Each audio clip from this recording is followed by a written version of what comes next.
हाँ जी friends, welcome to my YouTube channel commerce education.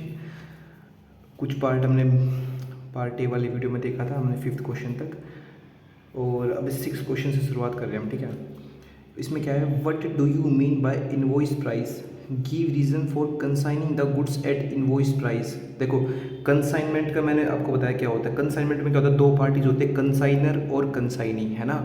जो कंसाइनर है, जैसे कि आप कंसाइनर हो, मैं कंसाइनी हूँ, मतलब आप ओनर हो किसी भी बिजनेस के और मेरे को आप गुड्स भेज रहे हो। ठीक है, मैं हरियाणा में बैठा हूँ, आप दिल्ली में बैठे हो, दिल्ली से आपने मेरे को हरियाणा में गुड्स भेजे हैं, सामान भेजा, अपने गुड्स भेजे, मतलब उसको सेल करने के लिए। ठीक है, वो भी कमीशन बेसिस पे। मतलब मान लिया आपका मैगी का बिज़नेस है, तो आपने मैगी मेरे को सेल की, मतलब भेजी है, सेल नहीं किया है, कि आप दुकानदार हो वहाँ पे अपने लोकल में उसको सेल करो, मैं आपको कमीशन पे करूँगा। ठीक है, कमीशन के लिए आपने मेरे को सेल बेची है वो चीज़। ठीक है, ओके। तो कंजन कंसाइनिंग का मतलब समझ में आ गया? हाँ जी, आ गया समझ में। उसमें क्या लिखा है, what do you mean by invoice price. Invoice price क्या होता है मैं बताता हूँ आपको। इनवॉइस प्राइस क्या होता है, देखो, इनवॉइस प्राइस, देखो जो कॉस्ट है ना उस मैगी की, मान लो 4 रुपये कॉस्ट है, उसमें ना कुछ हिडन प्रॉफिट होता है, हम उसमें ऐड कर लेते हैं कंसाइनी से छुपाने के लिए। मतलब आप ना उसमें कुछ हिडन प्रॉफिट ऐड कर दोगे मेरे से छुपाने के लिए। अब देखो, कंसाइनर कंसाइनिंग का कुछ भी आएगा ना क्वेश्चन में कंसाइनमेंट के ऊपर, तो आप लिख लोगे आराम से। उसमें 2 रुपये ऐड कर दोगे हिडन हिडन प्रॉफिट के, तो वो 6 रुपये मेरे को बताओगे, मेरे को 6 रुपये कॉस्ट पड़ रही है सर उसकी। आप उसको 8 रुपये में सेल कर दो, और 8 रुपये का सेल करोगे तो मैं आपको कमीशन भी कर दूंगा, जिसमें कि आपने 4 रुपये, 2 रुपये तो पहले ऐड कर रखे, 2 रुपये और 2 रुपये मेरे को बताया कि 2 रुपये आपका प्रॉफिट है बस उसके अंदर। आप उसको सेल करो तो मैं आपको इतना प्रॉफिट दूंगा। हाँ जी, आया समझ में? हाँ जी, आ गया समझ में। देखो, मान लो मैगी है, ठीक है, मान लो कुछ भी है, किसी भी गुड्स की बात करते हैं हम। ठीक है, मान लो उसकी कॉस्ट 4 रुपये है, एग्जाम्पल है, उसमें 2 रुपये आपने प्रॉफिट ऐड किया कॉस्ट के अंदर, ये क्या बच गया, ये क्या बन गया, अभी ये बन गया इनवॉइस प्राइस 6 रुपये। इसके अंदर प्रॉफिट और भी ऐड करोगे आप, जो मेरे को शो करोगे 2 रुपये का, तो मतलब मेरे को, सॉरी, यहाँ पे 6 रुपये, 2 रुपये और ऐड कर तो 8 रुपये बन गए। ठीक है, तो इस प्राइस के ऊपर ना मेरे को सेल करना है, ये सेल प्राइस है, प्राइस फॉर सेल। ये सेल प्राइस पे मेरे को किसको सेल करना है, कस्टमर को सेल करना है। सेल कौन करेगा सर? सेल करेगा कंसाइनी। कौन करेगा सेल? कंसाइनी। हाँ जी सर, ठीक है, आया समझ में? हाँ जी, आ गया सर, इनवॉइस प्राइस समझ में मेरे को। तो उसके बाद देखो, give the reasons for consigning the goods at invoice price. अरे इनवॉइस प्राइस पे क्यों देते हैं अभी बताया मैंने आपको, ताकि हिडन प्रॉफिट जो है ना, देखिए जो कॉस्ट के बाद जो प्रॉफिट मैं खुद से ऐड कर रहा हूँ कंसाइनी से छिपाने के लिए, उस प्रॉफिट को छिपाया जा सके, इसलिए रीजन है consigning goods at invoice price. ठीक है, उसके बाद name the items which are recorded at invoice price consignment accounts, जैसे कि goods at the beginning, goods वो जो हमने goods send to the consignee, goods return from the consignee, consignment stock at the end, उसको हम record करते हैं invoice price के ऊपर। जैसे कि मान लो यहाँ से गुड्स आ रहे हैं हरियाणा, दिल्ली से हरियाणा में गुड्स जा रहे हैं, आपके गुड्स आ रहे हैं, मान लो आपका बिजनेस है पेट्रोल का, कुछ पेट्रोल ना, मतलब जैसे जितनी ज़्यादा गर्मी होती है कुछ पेट्रोल ना उड़ जाता है, कुछ कुछ पेट्रोल उड़ जाता है। क्या होता है? उड़ जाता है। वो क्या है? Normal loss. नॉर्मल लॉस को हम किस पे रिकॉर्ड करेंगे? हम अपनी कॉस्ट के ऊपर रिकॉर्ड करेंगे, उसको इनवॉइस प्राइस के ऊपर रिकॉर्ड नहीं करेंगे हम। ठीक है, हाँ जी सर।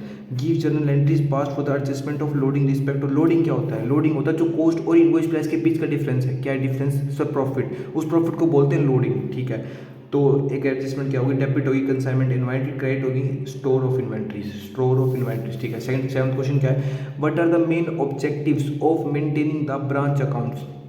ऑब्जेक्टिव, मेन ऑब्जेक्टिव क्या? ब्रांच अकाउंट्स को मेंटेन करने का। ब्रांच अकाउंट्स क्या होते हैं? जैसे कि मान ले एक होती है हेड ऑफिस, एक होती है ब्रांच। ठीक है, जैसे कि रिलायंस है, रिलायंस के हेड ऑफिस मान लो महाराष्ट्र में है, महाराष्ट्र में मुंबई में है। ठीक है, मुंबई के अंदर उसके हेड ऑफिस है, उसके ब्रांचेस तो बहुत जगह है ना। हाँ जी, ब्रांचेस तो बहुत जगह, यूपी में ब्रांच है उसके, राजस्थान में ब्रांच है उसके, दिल्ली में, हरियाणा में, पाकिस्तान में, सॉरी पाकिस्तानी पंजाब में भी हैं, मतलब अलग अलग जगह पे उसके ब्रांचेज हैं। ठीक है, तो ब्रांचेस को, जो ब्रांचेस है, एक तो रिकॉर्ड मेंटेन होते हैं हेड ऑफिस के अंदर, है ना, एक रिकॉर्ड मेंटेन होते हैं हेड ऑफिस के अंदर। ठीक है, एक रिकॉर्ड मेंटेन होते हैं ब्रांचेस के अंदर। ब्रांचेस के अंदर जो रिकॉर्ड मेंटेन्स होते हैं, ध्यान से सुनो इसको, आप आसानी से, जैसे ब्रांच के ऊपर आएगा क्वेश्चन तो उसको आप कुछ ना कुछ लिखोगे उसके अंदर, वहाँ पे खाली नहीं बैठोगे, इसलिए सुनो मेरी बात, ध्यान से सुनो। देखो, मान लो एक होते हैं जैसे कि हेड ऑफिस के अकाउंट्स मेंटेन हो रहे हैं, और कुछ अकाउंट्स मेंटेन हो रहे हैं ब्रांचेस के अंदर। हर ब्रांच अपने अपने रिकॉर्ड मेंटेन करता है। ठीक है, हर ब्रांचेस क्या करता है? अपने रिकॉर्ड मेंटेन करता है, और किसको देता है सर?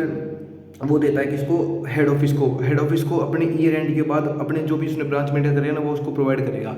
ठीक है, और एक फिर उसके बाद एक कंसोलिडेटेड फाइनेंशियल स्टेटमेंट बनता है, consolidated balance sheet, consolidated profit loss account, जो कि आप कभी भी सर्च करना कंसोलिडेटेड बैलेंस शीट सर्च करना किसी भी कंपनी की, रिलायंस की, उसमें ना उसके ब्रांचेस का प्रॉफिट और उसका हेड ऑफिस का ऑफिस और प्रॉफिट को ऐड करके शो करते हैं कि टोटल हमारे रिलायंस का प्रॉफिट इतना हुआ है, ठीक है, ये हेड ऑफिस का, ये हमारे ब्रांचेस का है, ऐसे शो करते हैं, ठीक है।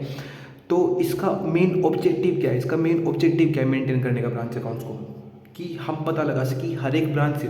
देखो सिंपल बात है, अगर आपका हेड ऑफिस है, अगर आपका खुद का बिजनेस, आपके बहुत सारे ब्रांचेज है, आप क्यों चाहते हो कि वो अकाउंट्स मेंटेन करें? सर मैं इसलिए चाहता हूँ ताकि मुझे पता चल सके कि हर एक ब्रांच से मुझे कितना कितना प्रॉफिट हो रहा है और किस ब्रांच में मुझे कितना कितना लॉस हो रहा है। अगर मुझे उस ब्रांच में लॉस हो रहा है तो मैं पता लगाऊँ क्यों लॉस हो रहा है मुझे, अगर लॉस हो रहा है तो मैं उसको बंद कर दूंगा, इसलिए पता लगाते हैं कि पहला पॉइंट क्या लिखोगे, to know the profit and loss of each branch separately, हर एक ब्रांच का प्रॉफिट सेपरेटली पता लगा जिसके। सेकंड पॉइंट क्या लिखोगे, to ascertain the financial position of each branch on a particular date, एक पर्टिकुलर डेट को, मतलब एक बैलेंस शीट डेट जैसे कि 31 मार्च होती है ना, हाँ जी सर 31 मार्च होती है, उस डेट को पता लगा सके कि हमारी फाइनेंशियल पोजीशन क्या है, हमारे बिजनेस की पोजीशन क्या है। रिलायंस को पता लगानी है ना कि हमारी पोजीशन क्या है ना। रिलायंस, यार सिंपल सी बात है, रिलायंस की पोजीशन तभी पता चलेगी जब उसके ब्रांचेस को और उसके हेड ऑफिस को हम सबको ऐड कर देंगे। मेरी बात सुनो, एक तो तुम्हारे घर में, घर की बात करते हैं, एक हमारे ग्रैंडफादर की, हमारे फादर की, और हम भी अब जॉब लग गए, एक तो पूरे परिवार के घर में बात करनी है जैसे कि हम कंपेयर कर रहे हैं अपनी दूसरी फैमिली से, ठीक है, हमारे गांव में जो फैमिली है ना और अपनी खुद की फैमिली से कंपेयर कर रहे हैं, उनको कि उनकी नेटवर्थ है 1 करोड़ रुपए, और अगर हमारी सबकी ऐड करें ना, हमारी, मेरी, मेरे पापा की, मेरे दादा की, मेरे भाई की, हम चारों की कमाई ऐड कर देना 10 करोड़, तुमसे बहुत ऊपर है, तो वो होता है कंसोलिडेटेड। और बात करें सिंगल की तो सेपरेट इंडिविजुअल, तो फादर की अलग, ग्रैंडफादर की अलग, हमारी खुद की अलग, तो बहुत ही इंडिविजुअल, ठीक है। ओके सर, थर्ड पॉइंट क्या लिखोगे उसके अंदर, to know the requirements of cash and goods by each branch, जैसे कि दिल्ली की ब्रांच में ना मुझे ज़्यादा सेल मिल रही है, ठीक है, तो वहाँ के गुड्स खत्म होते जा रहे हैं, वहाँ के जो सेल करने के लिए गुड्स है ना वो खत्म होते जा रहे हैं, तो वहाँ की रिक्वायरमेंट्स कितनी है, कितने गुड्स की रिक्वायरमेंट है, उसका पता लगाने के लिए क्या लिखोगे, to know the requirements of cash and goods by each branch. Okay, to evaluate the progress and performance of each branch and overall progress and performance of the business, ठीक है, कि हमारी प्रोग्रेस कितनी हो रही है। नेक्स्ट पॉइंट क्या लिखोगे, to calculate the commissions to branch manager को हम कमीशन पे करें कि तुम इतना टारगेट अचीव करोगे तो हम आपको कमीशन पे करेंगे, कमीशन के लिए प्रॉफिट और इनकम एक्सपेंसेस कितनी हो रही है वहाँ से, मतलब कितने सैलरी पे कर रहे हैं, कितने स्टाफ हैं, उनकी इनकम एक्सपेंसेस को पता लगाने के लिए और कंपैरिजन करने के लिए, मतलब कंपैरिजन किससे, हर एक, जैसे कि दिल्ली वाली ब्रांच को कंपेयर करें पंजाब वाली ब्रांच से हम, कि इसमें कितना, मतलब कौन सी ब्रांच में ज़्यादा प्रॉफिट आ रहा है, उस ब्रांच में इतना प्रॉफिट कम क्यों आ रहा है, उसमें ज़्यादा क्यों आ रहा है, किस रीज़न की वजह से आ रहा है, वहाँ पे ऐसे क्या सेल कर रहे हैं, वहाँ पे कैसे एडवर्टीजमेंट कर रहे हैं हम, नंबर ऑफ रीजंस, ठीक है। ओके सर, क्या लिखोगे सर, प्रॉफिट लॉस का पता लगाने के, फाइनेंशियल पोजीशन पता लगाने के लिए, रिक्वायरमेंट्स क्या है वहाँ की, कैश की, गुड्स की, प्रोग्रेस वगैरह पता लगाने के लिए, अपनी सेल्स कितनी हो रही है, किस ब्रांच से कितनी सेल हो रही है, उसके लिए कमीशन कितना पे करना पड़ रहा है मैनेजर को, हम कितने टारगेट उसने अचीव करे हैं, कितना हमने कमीशन पे किया है, इनकम एंड एक्सपेंसेस कितनी हमें यहाँ पर सेपरेट ब्रांचेस से, और कंपेरिजन करने के लिए one branch compare to another branch, ठीक है। दोबारा बोलो एक बार सर, एक बार बता दो, profit loss account, first point profit loss account, financial position, requirements, third point progress and performance, sales, commission, income and expenses, और comparison to one branch to another branch, okay. 9th question, ये practical question को मैं समझा दूंगा एक बार, अभी separate concept समझा दूंगा इसके कैसे क्या करना है, ठीक है।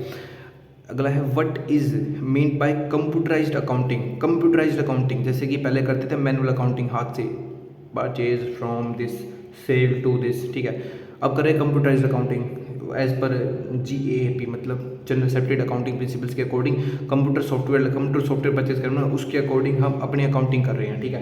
Purchase sales return, purchase return, ठीक है, उस चीज़ की, ठीक है, कैश कितनी सेल की, कैश कितना आ रहा है, सैलरी कितनी पे कर रहे हैं, सब कुछ हम कंप्यूटराइज अकाउंटिंग के थ्रू कर रहे हैं आप, ठीक है। वो लिख देंगे कंप्यूटर अकाउंटिंग क्या होता है। फिर explain the merits and demerits. Merits क्या है? मेरिट्स मतलब एक्यूरेट इन्फॉर्मेशन मिल रही है हमें उससे, ठीक है।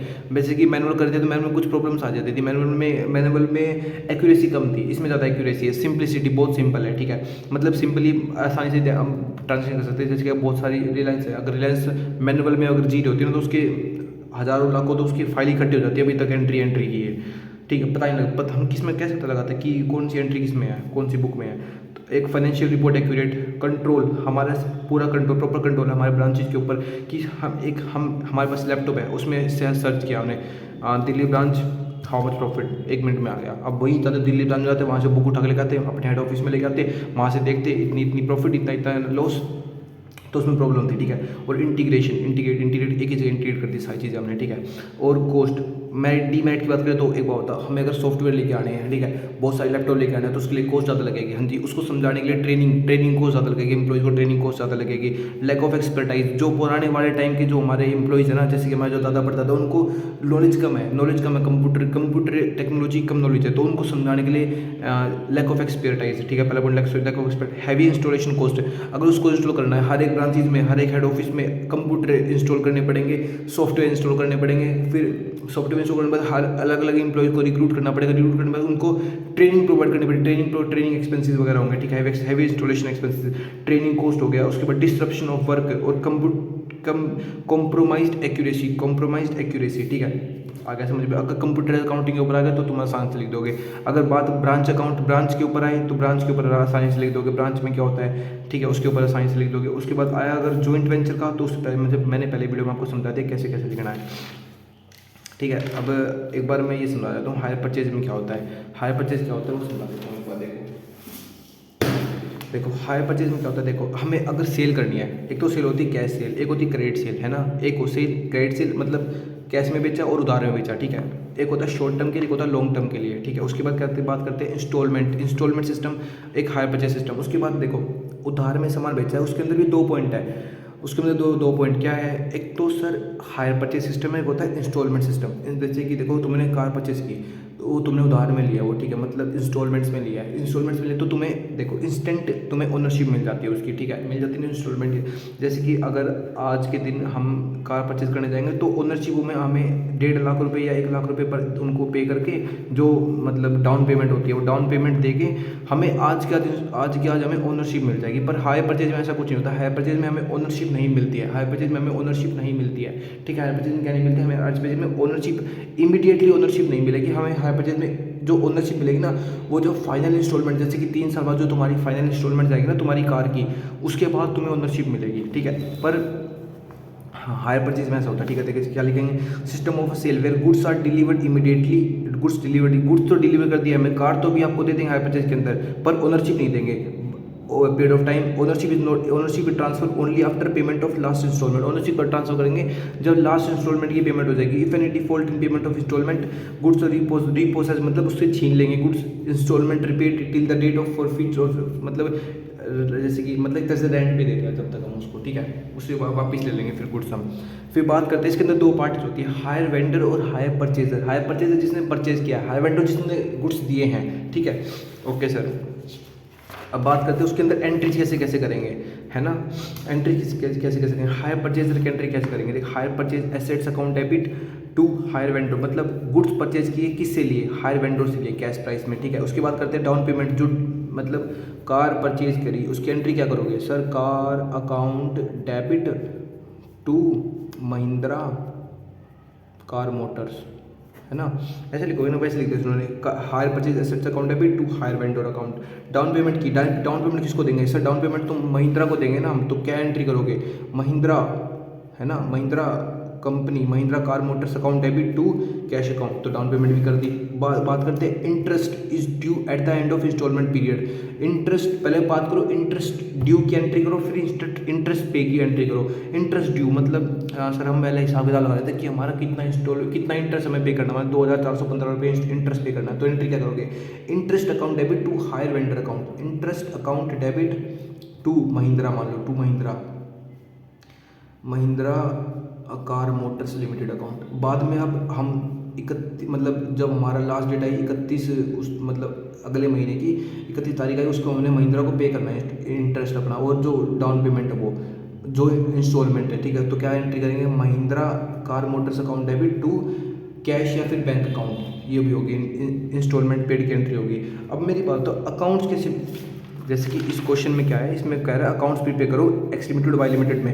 क्वेश्चन देखो क्या है, on 1 January 2018 x limited purchase 10 machines, मतलब एक्स लिमिटेड है ना, एक्स लिमिटेड ने परचेज की, मतलब कौन है ये, हायर परचेजर, ठीक है। और वाई लिमिटेड कौन है, हायर वेंडोर, ठीक है। पहले एंट्री क्या करोगे आप, सर मैं एंट्री करूँगा पहले नंबर पे, क्या एंट्री करनी है पहले नंबर पे, सर हमने एंट्री करनी है 10 मशीन्स परचेज करनी है, 10 मशीन्स टू वाई लिमिटेड, ये एंट्री होगी। वैसे ही अकाउंट्स बनाएंगे हम, एक्स लिमिटेड के अंदर वाई का अकाउंट बनाएंगे, वाई लिमिटेड का अकाउंट बनाएंगे, ऐसे करके वाई लिमिटेड। तो क्या एंट्री क्या की थी पहले हमने, जैसे कि car account debit to Mahindra limited, तो महिंद्रा का अकाउंट बना रहे हैं यहाँ पे हम एक्स के बुक में, महिंद्रा का अकाउंट बनाया टू, क्या लिया हमने, Mahindra account debit to car account, ऐसे एंट्री करेंगे, ठीक है। एंट्री का भी आपको शो करता हूँ, देखो मतलब हायर वेंडर अकाउंट बनाए तो उन्होंने क्या देखा, पहले नंबर पे देखो जैसे कि हायर एसेट्स की, पहले नंबर पे तो एसेट्स लेके आए थे ना, देखो जैसे कि हायर परचेज एसेट्स का अकाउंट बना दिया, तो hire purchase account debit bye depreciation, कितना डेप्रिसिएशन का, बाय बैलेंस शीट वही डेप्रिसिएशन लगाते जाएंगे, ये हो गए हायर एसेट्स के अकाउंट में ट्रांजेक्शन जैसे करेंगे। हायर वेंडर अकाउंट जैसे बनाएंगे, जैसे कि हायर वेंडर को कितना पे किया, hire vendor account debit to bank account, pay किया था ना हमने इंस्टॉलमेंट डाउन पेमेंट, मान लो डाउन पेमेंट की एंट्री है, तो क्या एंट्री करते हैं, hire vendor account debit to bank account, hire vendor को पे करेंगे, मतलब महिंद्रा वाला है, मान लो महिंद्रा है ये, ठीक है। तो महिंद्रा कार मोटर्स को कितना पे किया हमने, टू बैंक अकाउंट, मान लो 1 लाख रुपये पे करे तो 1 लाख रुपये आ गया है ना। उसके बाद बाय हायर एसेट्स, उससे हमें क्या मिला था सर, उससे हमें एसेट्स मिले थे, तो एसेट्स लिख दो, कैश पे प्राइस। बाय इंटरेस्ट की एंट्री, इंटरेस्ट की एंट्री बताया था, ड्यू की एंट्री क्या होती है, देखो ड्यू की entry, interest account debit to hire vendor account, hire vendor तो क्रेडिट है ना, तो हायर वेंडर तो क्रेडिट है ना, तो हायर वेंडर क्रेडिट तो इंटरेस्ट अकाउंट, ऐसी एंट्री करते जाएंगे। और ऐसी एंट्री मतलब हर साल ऐसी एंट्री करेंगे, ठीक है। ओके सर, बात करते हैं रीपोसेस स्टॉक की, एक सेकेंड। और इसकी ओपोजिट एंट्री होगी हायर किसके अंदर, इसकी ओपोजिट एंट्री होगी वाई लिमिटेड के अंदर, ठीक है। ओके सर, ये आपके कंसेप्ट हैं हायर परचेज अकाउंट के। Thank you, please like subscribe share कर देना चैनल को।